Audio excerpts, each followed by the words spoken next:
Issues with everything today. Says we're doing frame drops again, but I'm getting a good quality on the Twitch stream itself, so who knows what's up there. It got, well, it's because my internet just dropped off. Dropped from 400 megabits per second down to 1.5 on a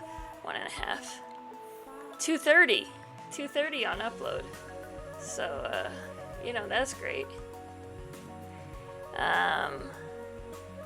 It really sucks actually, but you know, hey, we're here, we're having a party. I altered my setup a little bit. It behaved really well during the work day, like really well during the work day. I had an awesome day at work as far as internet performance day, so we should theoretically be good to go. Having a good day until my dogs start barking. Having a good day with the Rust book, learning about, we want our spit guard to catch our spit. Gonna be reading a little bit about Rust. Hopefully we can get through chapter 2, do some programming, because apparently there's no right way to learn Rust, but there are plenty of wrong ways to learn Rust. And that's mostly because it's just like not an easy language, just not easy at all to begin with. But yeah, we hope to have a decent quality stream here today. We can do that, then we're on track for the rest of our week, Thursday, Friday, Saturday. Having us a nice little Rust party. Okay. Okay. So we are gonna go ahead getting started. I've already done most of this, but I'm sure there's some nice commands.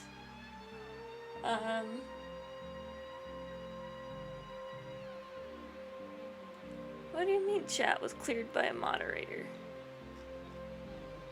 Who the heck is chatting me? I don't know. I guess chat was cleared by the better TTV moderator that lives inside of Streamlabs. Sorry. So,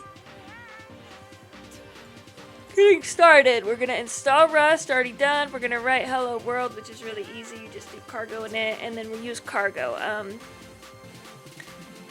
I mean, no harm, no foul in running through it again, right? The first steps is to install Rust. We download Rust through RustUp, a command line tool for managing Rust versions. Do I even have that? see if we have that.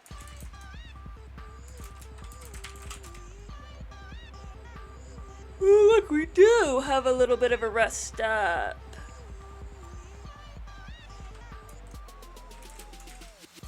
Rest up. Which? What? It literally said that was a sub-command. I guess we didn't provide a regular command. So if I do rest up, well, we can at least do this, right? Rest up update. That would be decent for us to run. Downloading cargo, downloading Clippy, downloading Rust docs, downloading Rust stid, which would be the standard library. Downloading Rust C. All that good stuff. Okay. The following steps install the latest stable version of Rust compiler. Rust stability guarantees and ensures that all the examples in the book that compile will continue to compile the newer versions of Rust. The output might differ slightly between new versions because Rust often improves error messages and warnings. In other words, stable versions of Rust you install using these steps should work as expected with the content of this book. Command line notation. If it starts with a $, don't use the $. Yeah, it's pretty whatever. If you're using it on Mac or Linux, do this. Oh well, we all know I already have it installed. Rust is installed, now it's great. Okay, Rust update. Rust uninstall. Rust C version. Should we check our Rust C version, Lulu? Oh, I just hit your tail, didn't I? I'm sorry, girl. Do you want to come say hi? You want to come up and say hi to the camera? Come here. Hey, I want to. This is Lulu. Come say hi, Lou. She's a Bernedoodle. And she's my snuggle dog, huh?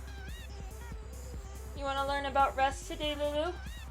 You want to learn about Rust? You want to help Mama learn about Rust? Okay.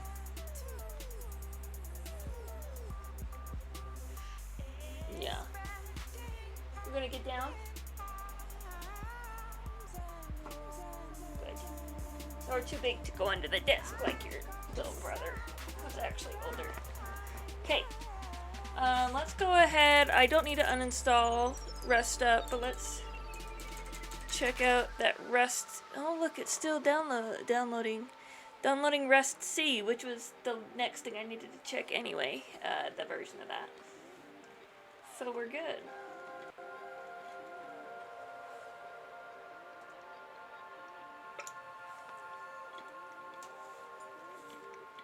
Looks like we are still skipping frames at 25%, but we haven't frozen, which is a definite step up from yesterday. Check internet speeds while we're doing this. You want to see?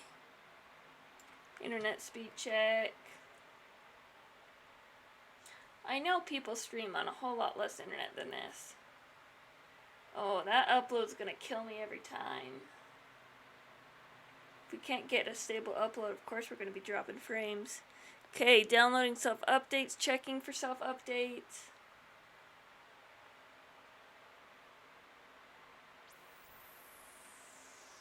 So we're good, we're good. So we're stable. So let's try that Rust C version. Looks like it dropped frames again because I just loaded. Okay. Yeah, it just skipped 25% of the frames. We got a little bit of a buffer. My goodness, this is what I get for trying to actually pay attention to the quality. But it says I am excellent, and I'm doing 60 frames a second.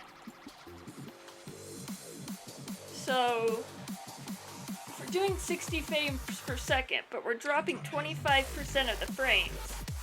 means we're dropping 15 of 60 frames every second. But our eyes can only process 24 frames. Like, we can't even. It's about 15, I think, what we actually are able to process as human beings. So, theoretically, it should not change the experience at all if I go from 60 to 45 frames per second in streaming quality. The problem is the Twitch server buffers through it. So you notice the drop in frames instead of... And also, dropping 15 consecutive frames would be a much bigger deal than dropping, you know, 1 frame. There we go. Buffered again. I'm on a 20-second delay. So what the heck? Well, whatever. I blame the upload speeds, because those upload speeds are going to kill me.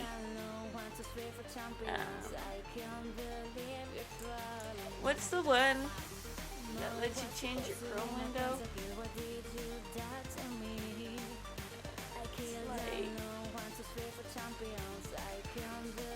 Okay, cool. Yeah, well, it was like 105. Okay. Local documentation. The Rust installation includes a copy of documentation locally so you can read it offline. So I could literally go Rust up doc and read the book offline. Oh, it's buffering again. It is. Look at this.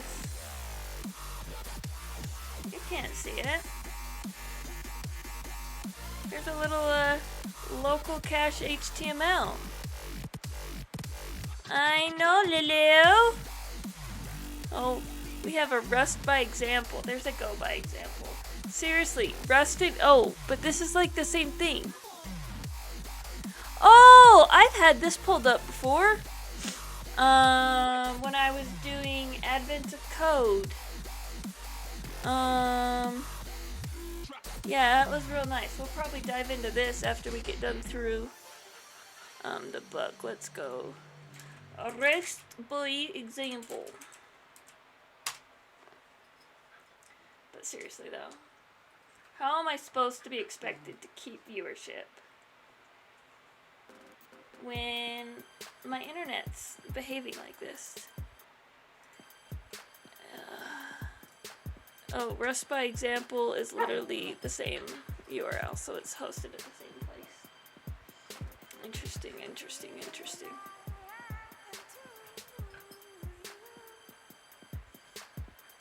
Interesting. Let's go ahead and we'll throw this over here too so that you can see. No, I don't want you there. I just kind of want my frame drop rates to just hang out for a minute.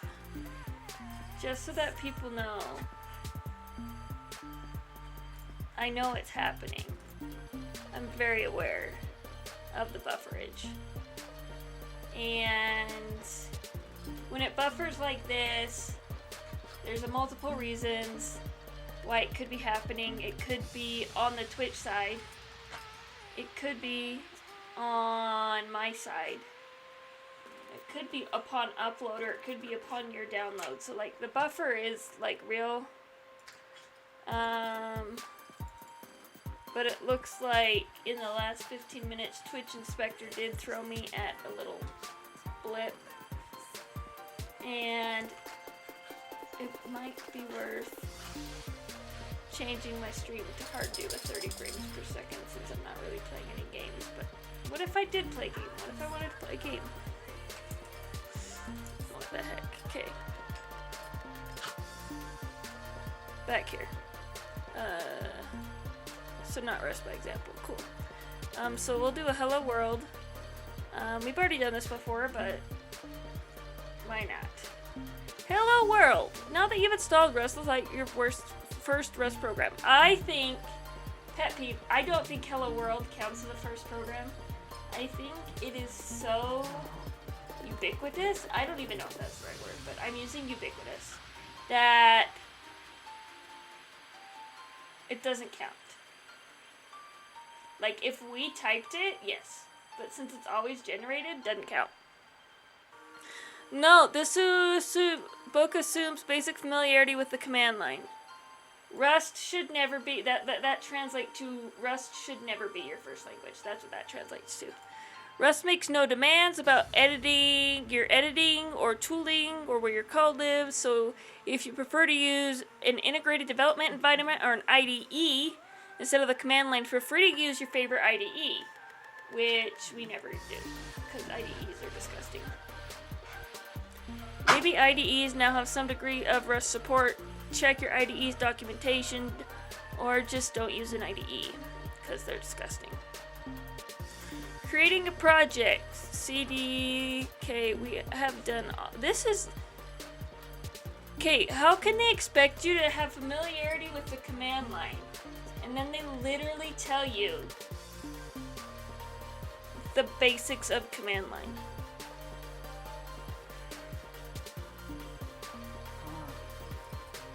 Okay.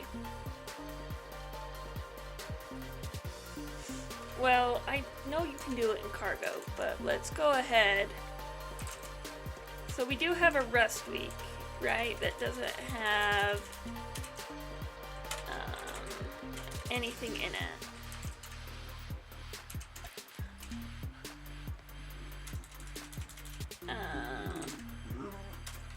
Well, I mean, it has this in it.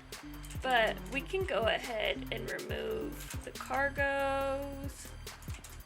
And we can remove the source. Because, like, this was all cargo in it. And so I can cargo in it again. I mean, we did do a little bit more on Monday. But, like, not enough for it to be super exciting. And so let's go ahead and we'll make a new directory. And we'll call it intro to Rust practice.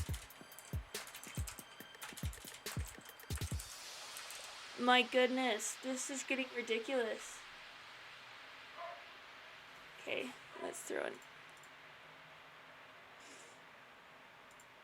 Just keep track of it.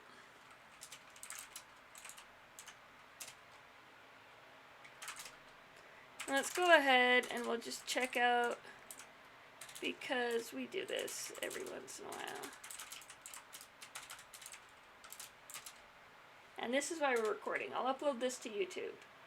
And for all of the people that don't want to watch the world's jitteriest video, what the F is wrong with my upload download? What the F? I'm not on Wi-Fi. Ugh. So it's not like I have to share with anybody. I hate it. I hate how unreliable this is. Should literally just write a script that calls this all day and like a 15-minute interval or 5-minute interval and just plots it. Somebody needs to keep track of all of my ideas for me, because I won't do it otherwise. Twitch. Today is May 12th.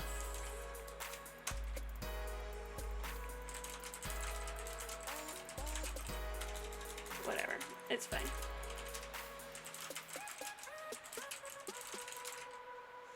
Remove garbage.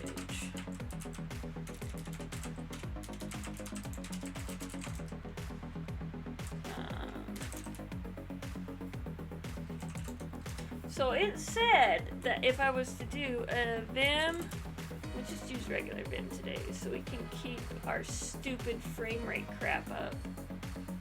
We'll have to cut it down. Can I do that while we're streaming? Can I drop it to 30 frames per second while we're streaming? Will it hate me? It would be so much higher quality if it was sitting at 30.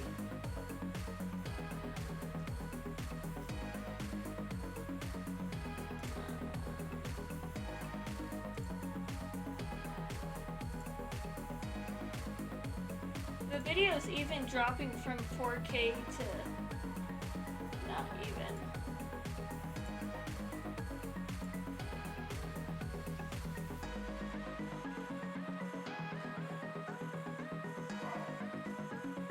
What the heck? What just happened to my stream?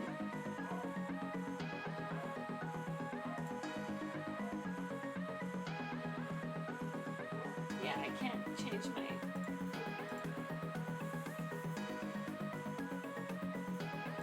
Hey! Frosting Fire! Welcome, even though, our stuff's not working. Sorry, I didn't see your chat.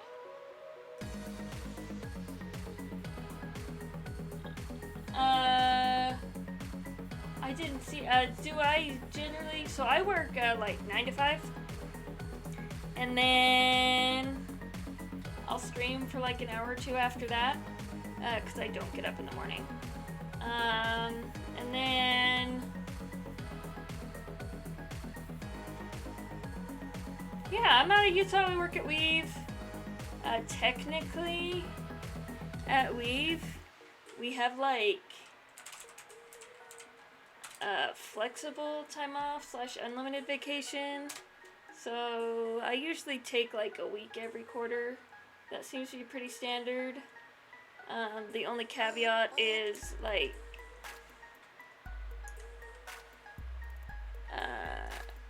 they want you to not take off the same time the rest of your team does. So I can run this. Oh, that's cool. They finally got something to stinking in bed in there. So yeah, the only caveat is that they don't want you to take the same time off as the rest of your team. Which, I mean, I know we can all understand. And so yeah, that's basically it. I'm sorry you only get 2 weeks. Like, 2 weeks at a time is pretty much how people take vacation at my job.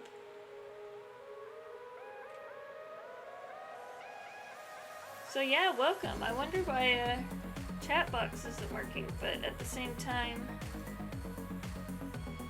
I'm not. And I wonder how your stream chat's hanging out there, but it's not like hanging out on my Twitch browser. So this is great. This is super duper great. Looks like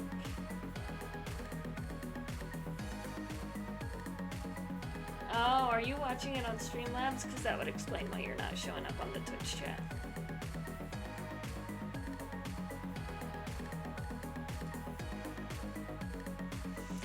Anyway, yeah, we should, so it said on the thing. Oh, you're out in Germany? That's gotta be fun. So this says I can do Rust C and to compile. I think that's what it said. Yeah, Rust C main RS. Rust C main.rs, and that should actually compile my source down. There's a huge software community out there in Germany, I thought, though. So this should print a hello world, which is exactly what we expected it to do. My goodness, this stream is exploding right now. What's with the buffer? Ugh. Look at that. Those buffer rates have shot up. And I'm just trying to talk to Frosting Fire here. That's pretty much all we're hitting up right now. Talking to Frosting Fire.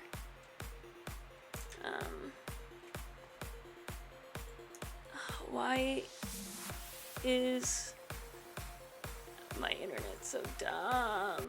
Okay, but I have fixed the issue with my dock freezing. So by fixing the issue with my dock freezing, now I can narrow, we really harp on the ISP for this. So yeah, so that compiled right, we had a build that worked. Okay, regardless of your operating system, the string hello world should print in the terminal. I've never developed on Windows to actually compile an exe on Windows. I mean, I do every once in a while run on Windows, but I compile it in Docker. If Hello World did print, congratulations, you officially written. Nope, I copy and pasted it. Didn't count. That's a lie. We say that for people who've never coded before to make them feel good, but they said you had to have like command line terminal experience, which means you don't. So this is all just a big lie so far. Okay, the anatomy of a Rust program. Let's review in detail what happens in your Hello World program. Here's the first piece of the puzzle. We have a main function. Let's go back to our bin.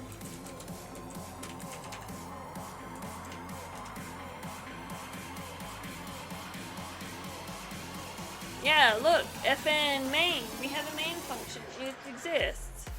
Yay! Okay. Oh my goodness. It's even lagging over here, and I'm not even using half of my CPU. You're gonna be doing some interview prep, Frostfire. Good luck. Interviewing sucks. Like, I've interviewed a little bit recently, and everybody has such a different process, and they're all trying to have the best process. And even like when I conduct interviews, it just sucks for everybody all around. So I apologize, but good luck with your job search. I really hope that you can actually find something worthwhile. Like, that would really be nice. Just to have a decent job search experience. My goodness, we're hitting some rough strides here on the frame rate. Somebody remind me, send me a tweet so that I remember to change the frame rate. Okay. These lines define a function in Rust. The main function is special. It is always the first code that runs in every executable Rust program. The first line declares a function in main that has no parameters and returns nothing. If there were parameters, they would go inside the parentheses, but you almost never. I have never seen a situation in Rust where you would put parameters in the main function. I guess that's an assumption I'm making from Go, because all I ever do is Go. Okay, these lines define the function in Rust. The main, okay, also note that the function's body is wrapped in curly brackets. Yes. Rust requires these around all function bodies. It's good style to place the opening curly bracket on the same line as the function declaration, adding one space in between. But doesn't the Rust formatting tool, do that for you? It does. So why do we care? Also note the function, okay, yeah, if you want to stick to a standard style across Rust projects, you can use the Rust formatter tool. Oh, I just said that. Rust font. It's Fumped and Go. Format your code. The Rust team has included this tool with the standard Rust distribution like Rust C, which is all over the place and everywhere. Oh my goodness, my throat's gonna kill me if I'm gonna be reading this whole time. Ah! This is gonna be fun. Right, Lulu? You can't see her. She's hiding behind my camera. We got Max right here, too. 2 pups. If you want to see them, they are emotes on the channel. Max and Lulu are both emotes. So that they can always be with us in our streams. Not in our dreams, in our streams. That was kind of funny. I crack myself up. Okay, inside the main function is the following code. Println, exclamation point, parenthesis, hello world, parenthesis, semicolon. This line does all the work in the little program. It prints text to the screen. There are 4 important details to notice. First, the Rust style is to indent with 4 spaces, not a tab. No tabs, 4 spaces. That's... Bye, pups. Second, println exclamation point calls a Rust macro. Macro, I assume, is another term for a predefined function. They're calling in this case. That's really weird. I don't know why they don't just say predefined function. I mean, the only other place I ever run into macros is in Vim, Excel, and Windows machines. And I don't do anything on Windows machines. Okay. If it called the function instead, it would be entered as println without the exclamation point. Good to know it's not a function. It's a macro because of the exclamation point. We'll discuss macros in more detail in chapter 19. Just for now, you need to know that using the exclamation point means you're calling a macro instead of the function. Does that mean I could do this? Should we break it? Can I do this? Right? And that's the function now? Well, let's just quit you. What? No! No! Why is my computer lagging like this? Why? Why? My goodness. Oh my goodness. I don't even know how I got that tab on the other side. So let's compile you again. And we'll run you. Oh. So println is not a function, it's only a macro.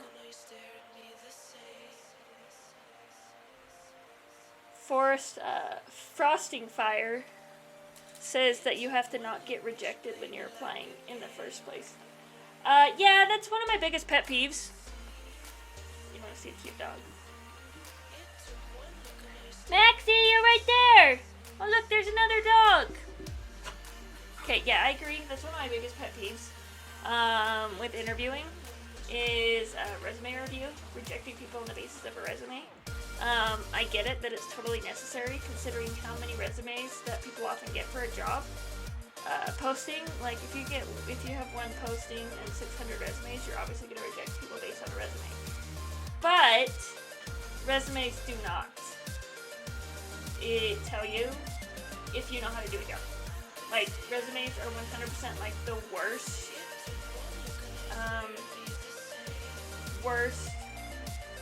evaluation of if you can do a job.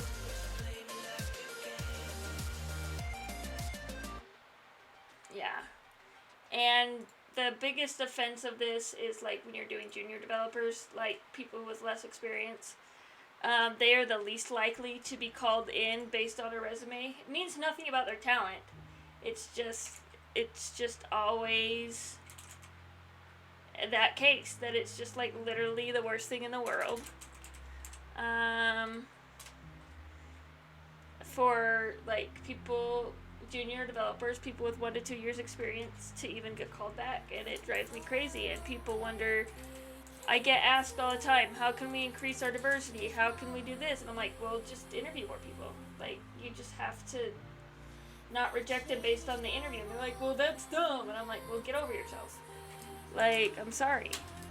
You have to give people a chance to interview if you want to know if they're actually going to be good in your organization or not.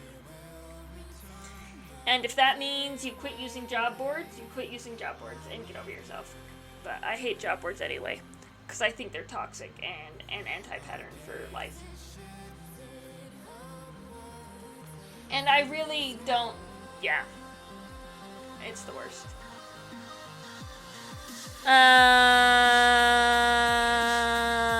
Okay, we've proven that it has to be a macro. Third, you see the hello world string, you'll pass the string argument into the println macro. Now that we know that's a macro. Oh my goodness. The buffering! Ah! This is the biggest buffer. I think every time I see a buffer, we should do something. Okay, every time it buffers, every time I see a buffer on my screen, I will do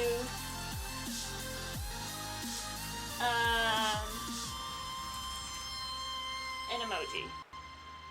I think this is one of my emojis.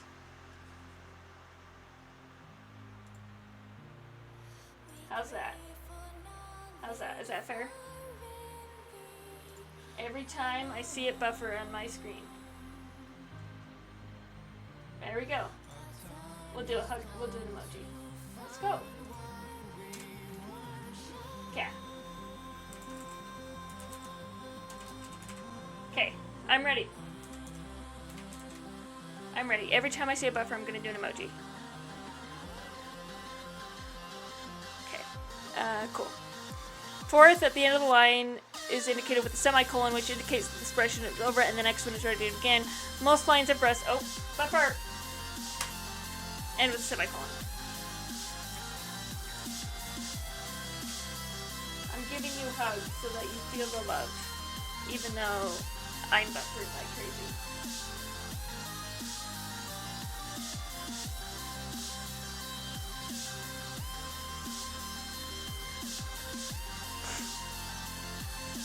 Oh my goodness, yes. 100%.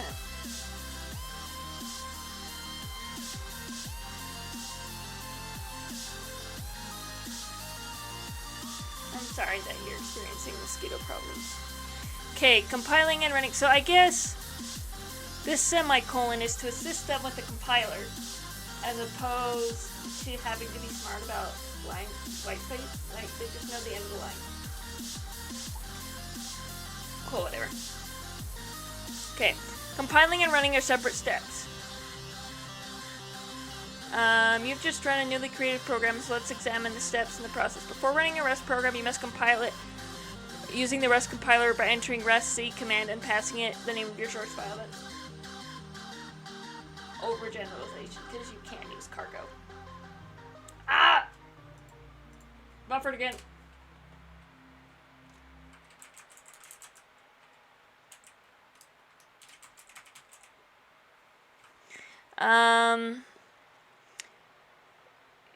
If you have a C or C++ background, only one course in college, you'll notice this is similar to GCC or CLang. After compiling successfully, the Rust outputs a binary. Yes, it's similar to those compilers. But in college, my professor's like, don't worry about the compiler, just use Visual Studio. Literally, that is anti-life skill. Right, Max? Just laying on the floor. Okay. On Linux, macOS, and PowerShell on Windows, you can see the executable by entering ls and dir command shell. On Linux and Macs, you'll see 2 files. With PowerShell, you'll see the same 3 files you see using cmd, which I read as command.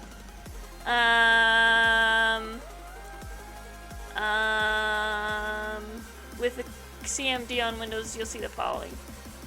Oh my goodness. So that's the end of it. Again, I don't know why they're saying this when they've already given us the caveat that they expect you to have familiarity with the command line. Whatever.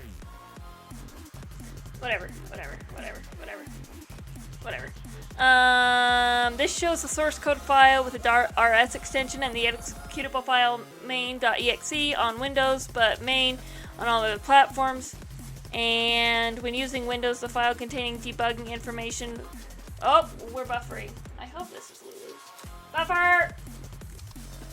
Ah, that's not Lulu. What's Lulu then? Is it capital L in both? No? What is Lulu's? Oh my gosh, is it just Lou? Oh, I'm doing Pete the whole time. Ah! And now you have to have an L? There it is! I found it! I think I buffered 3 more times to find Lulu, but I found her. Ah! Oh, now we're buffering again.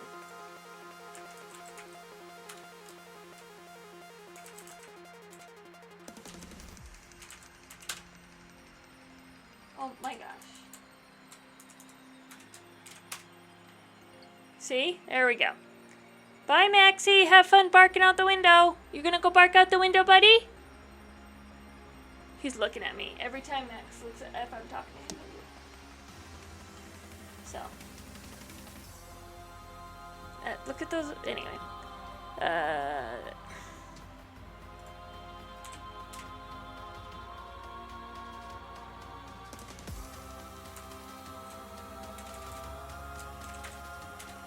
buffered again. Holy Hannah.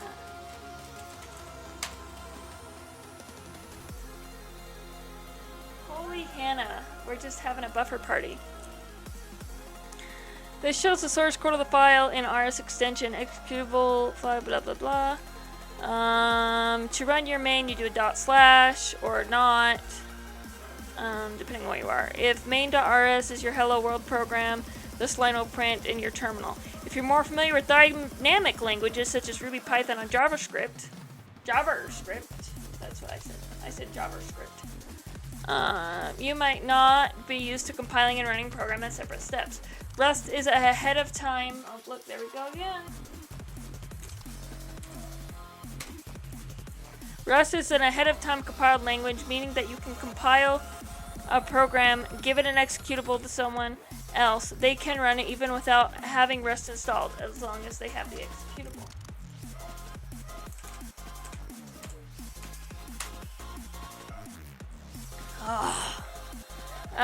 If you give someone the .rb.py or .js file, they need to have Ruby, Python, or JavaScript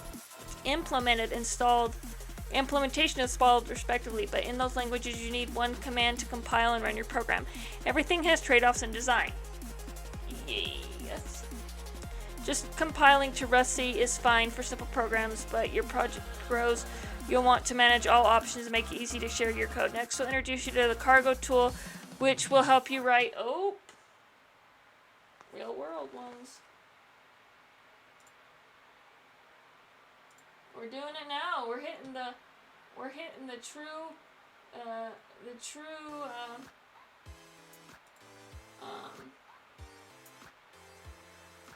true buffer life. We're truly winning as we're just buffering through this. Buffer.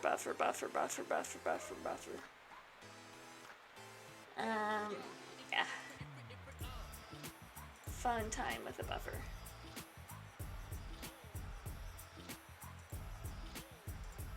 Oh my gosh. There it goes again. I can't even guarantee you guys are seeing my emotes. How do I know? How do I know if you're seeing my emojicons? Who knows? Okay, hello Cargo.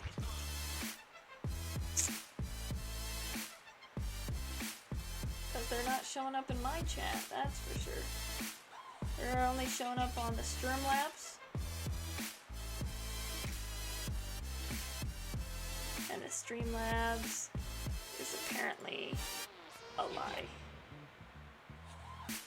One too many moderators is what's happening with the Streamlabs. One too many moderators. See, the Twitch chat's working, so I don't know why my stream chat is not syncing to my Twitch chat.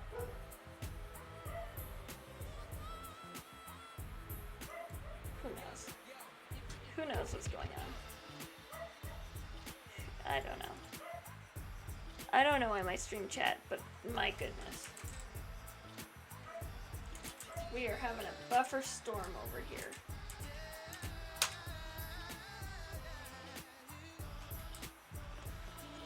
Yeah, we are having a buffer storm. Okay, hello Cargo. Cargo is Rust build system and package manager. Most Rustaceans, that's like Crustation, but with Rust.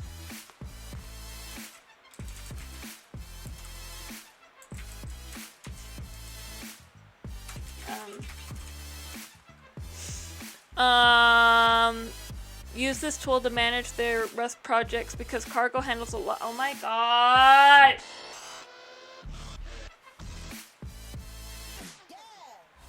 There's no way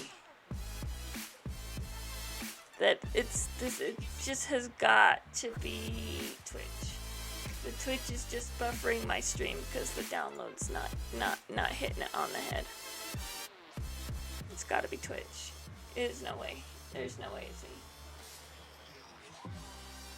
No way. Look, my download speed went up. Right?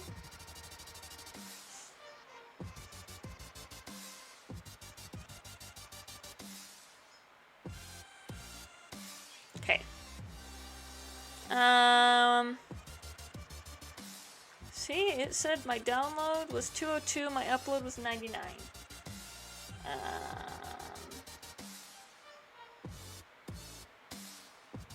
Interesting.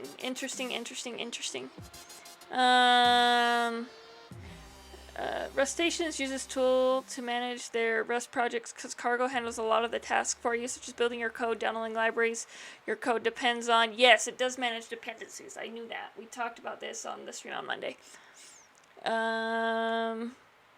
And building those libraries. The simplest Rust program, like the one you've written so far, don't have dependencies. If we had built a Hello World project with Cargo, it would only use the part of Cargo that handles building your code.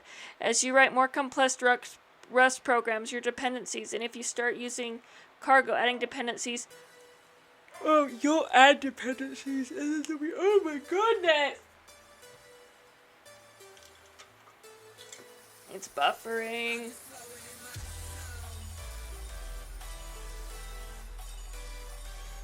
Buffering! This is ridiculous. Okay. Because the vast majority of Rust programs, like the one I've written so far, don't have... No. The vast majority of Rust programs use Cargo. The rest of the book assumes you're using Cargo too.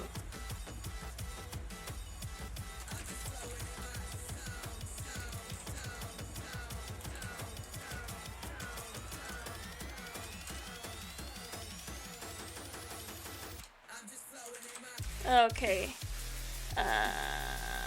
Cargo comes installed with Rust. If you need an official installers, discuss in the installation section.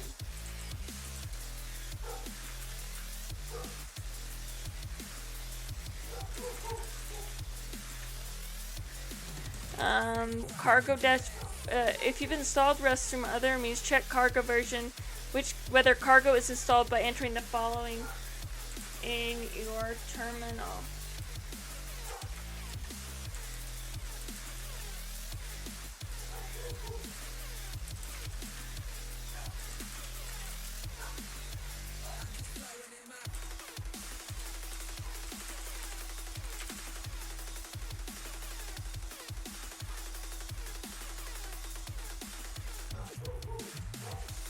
Okay, let's try that. Cargo version. I know it's installed. I used it on Monday. So our Cargo version is 1.52. Oh my goodness! 40% frame drops? Oh my goodness. What the heck? That's a big deal.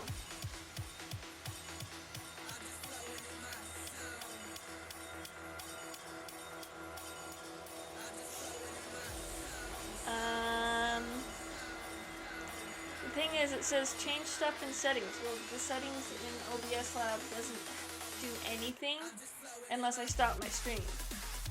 And why would I want to stop my stream?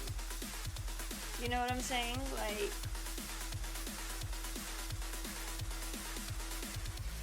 oh my goodness. That's, yeah. I don't know. I don't know what to say. Like, I even, like, I did the configuration on it earlier today. So, obviously, the configuration that we did earlier today was a bust. Right, Mr. Max? He's laying down. Blue was gonna get him though. If you've seen a version, you have it. If you see an error such as command not found, look at the documentation for installation and determine how to install cargo separately. It said it was installed with Rust C, so the only reason you wouldn't have cargo is if for some reason you like did it from source. But I don't know. Is anybody doing it from source? Who knows? Okay, creating a project with cargo. Let's create a new project using cargo and look how it differs from your original Hello World.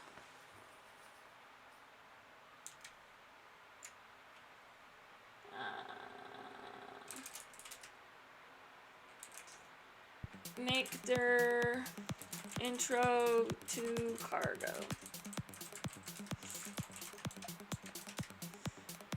So this said we're gonna run cargo new hello cargo. Oh, I could have just done that. So let's just remove this. I know I've run a cargo init before, which is actually what I did on Monday. But if I can do this, if I can do cargo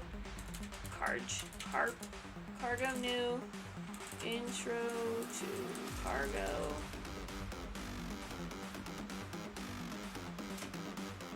That should then make it for me.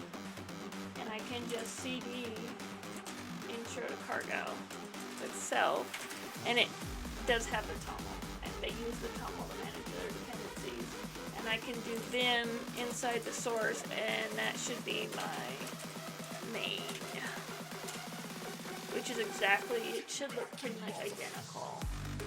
Yep, it does look identical to the one we had before. Look at us, we're basically professional. Professional Rust developers now. That's just twiz what we are. Twas us, professionals. Professionals in the world of rusticity.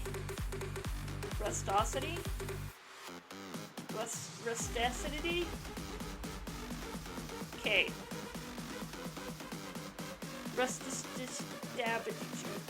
Okay, so I'm really paranoid about this buffering issue, and I do think that I'm dropping frames like insane. So if you make it through this whole video and you see any frame drops, please like tweet me at CaptainNobody1. Tag me in it, you can DM me. Just let me know that it's been dropping frames for you.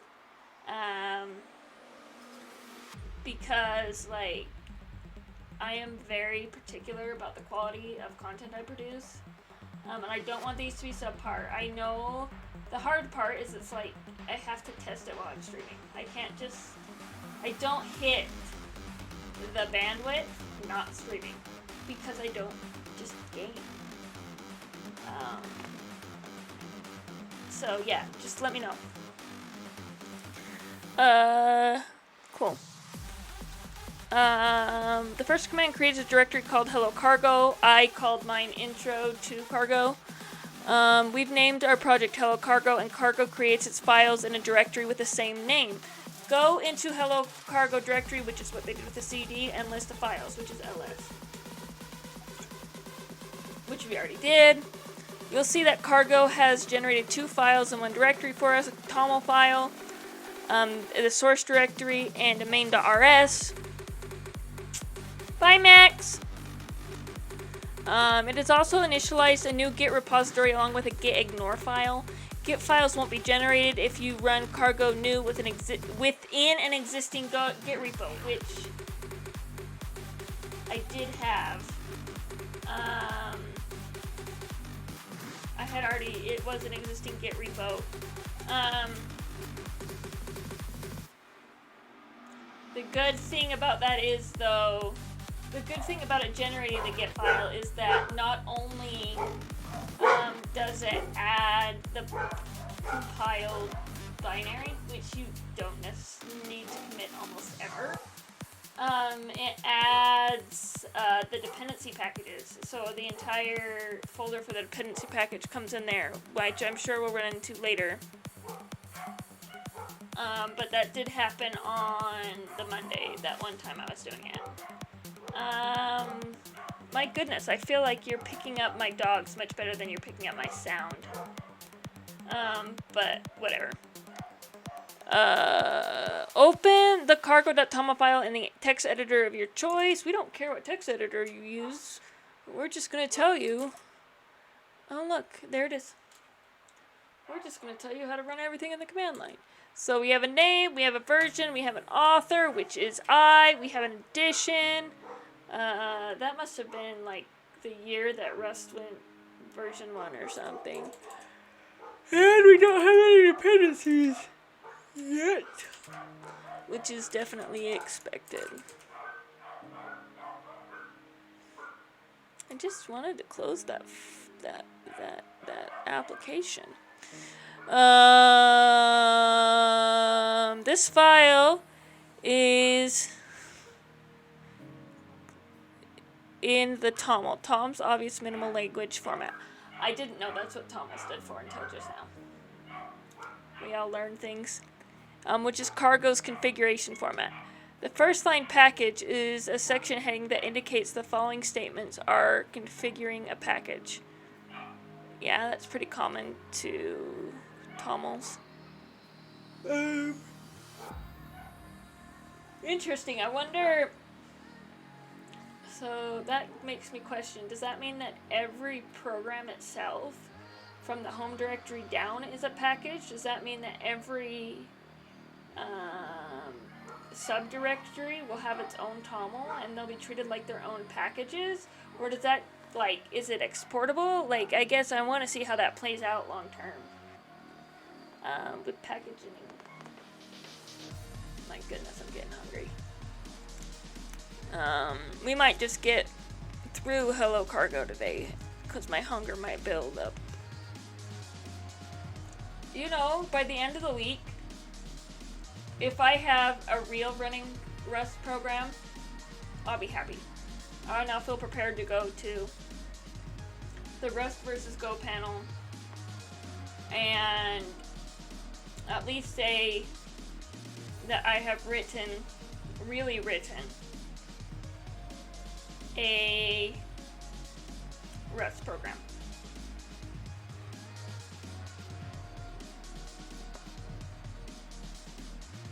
Okay, I just blinked. The next 4 lines set the configuration information Cargo needs to compile your program. These are really good pistachios. I think they're sriracha flavored. I named the version who wrote it, which is I, and the edition of Rust to use. Cargo gets your name and email information from your environment. Yep, get. So if the information is not correct, fix the information now and then save the file. We'll talk about the edition key in Appendix E. Heaven help me if I get to reading Appendix E. I'm not that much of a reader. I might like reading, but I'm not that much of a reader. I really need a new microphone. Because this one is not giving anybody any kind of sound, is it? Nope! Only when I yell like this. Only sometimes when I yell like this. Right, Lulu? Hey, little girl, you just come and find your mom, didn't you? You just stick your head right there. The last line dependencies is the start of a section for you to list any of your project's dependencies. In Rust, packages of codes are referred to as crates. I knew that. They told me that the other day. I'm never going to remember that they're called crates because crates and containers are the same thing. So why would Rust have crates and Kubernetes have containers? No, that was just your face. Oh, there's 2 dogs.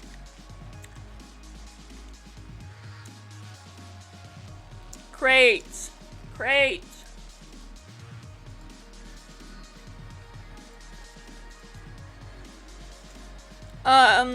We won't need any other crates for this project. We will find that in the first project in chapter 2, we'll use this dependency section. Now open the source main.rs. We already did that. It looks like this.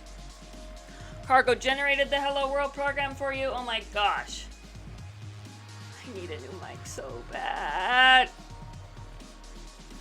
Somebody, people subscribe so I can buy a new mic. Ah! I spent too much money on my camera and I can't afford a mic.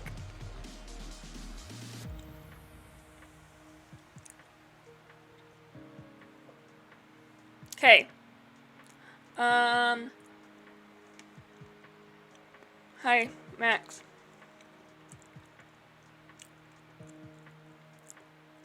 Okay, Cargo has generated the Hello World program for you, just like the one we wrote in the listing 1.1. So far, the differences between your previous project and the project Cargo generates are that Cargo placed the code in the SRC source directory, and that you have a cargo.toml configuration file on the top directory. Yep, we know that. Cargo expects your source files to live inside the source directory. The top level project directory is just for README files, license information, configuration files, and anything else related to you, not related to your code. Like, I don't know, Docker files? If you started a project that doesn't use Cargo, as we did in the Hello World project, you can revert the project to use Cargo. Move the project code into the source directory and create the appropriate cargo.toml file. Oh my goodness. This is so long. Now let's look at the difference when we build and run the Hello World program with Cargo. From your Hello Cargo directory, build your project. Okay, we can just do that. I don't feel like I need to read this because I know it.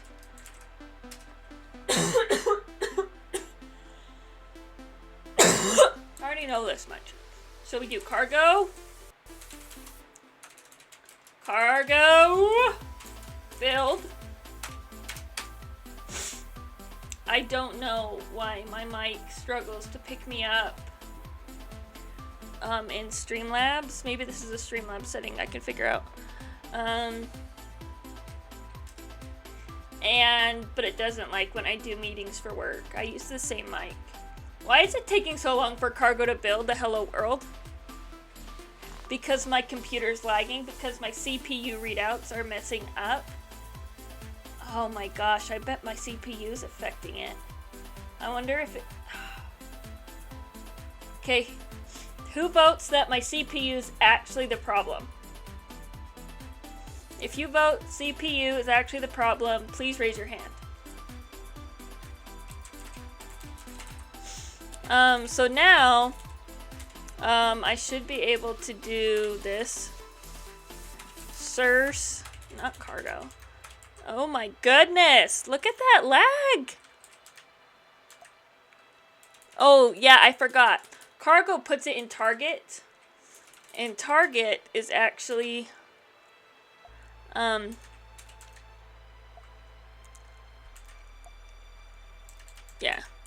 Intro to Cargo is what it's called. So I run that, it should say Hello World. See, I knew that, because that's what it did yesterday. And if I did cargo run,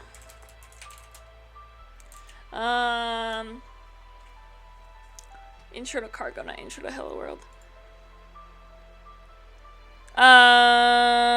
See, they don't provide the information.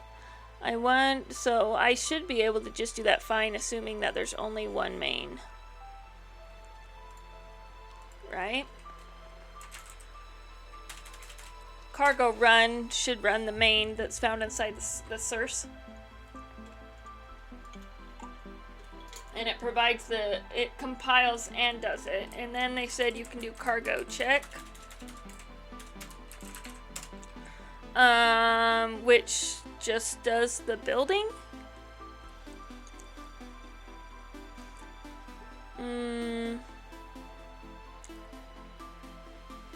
That's really interesting. I wonder how many times it actually compiled and how accurate that 25 seconds versus the 0.04 versus the 1.4 is. What does it say about cargo check? What do you think it says, Lulu?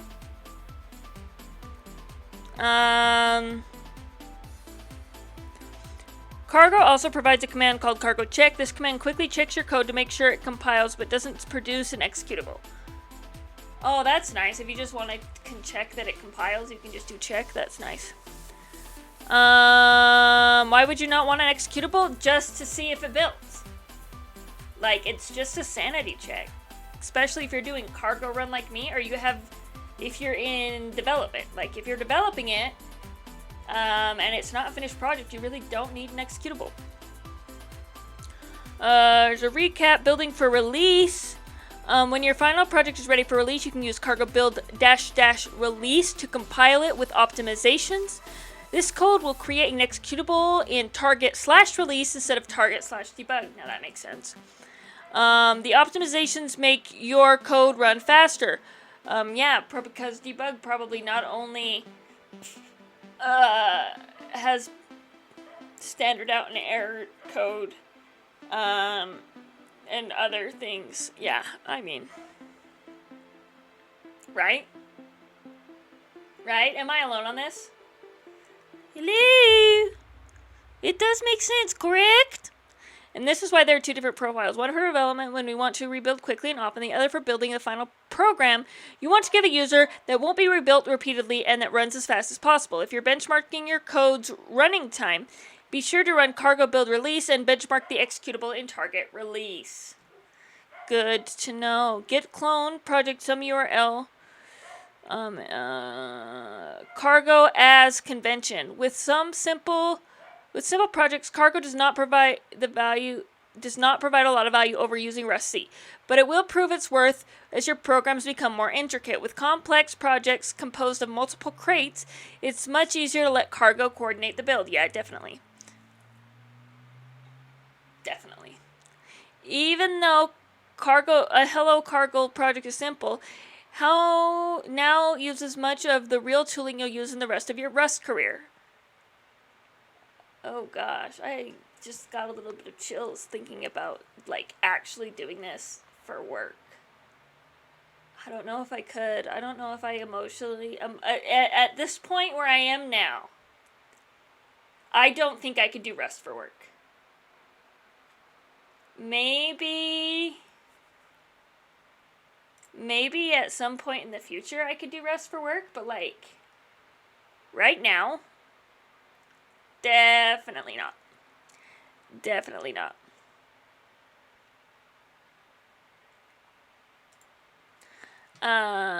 Summary.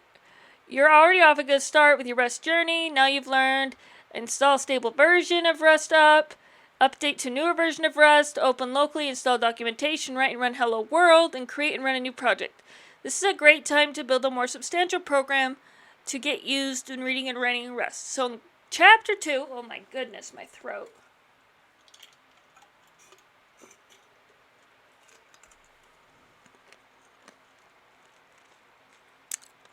We'll build a guessing game program. If you would rather start by learning how common programming concepts work in Rust, see Chapter 3. Then return to Chapter 2. What's the difference between Chapter 3 and all of this? Rust by example. Did they even have a cargo section?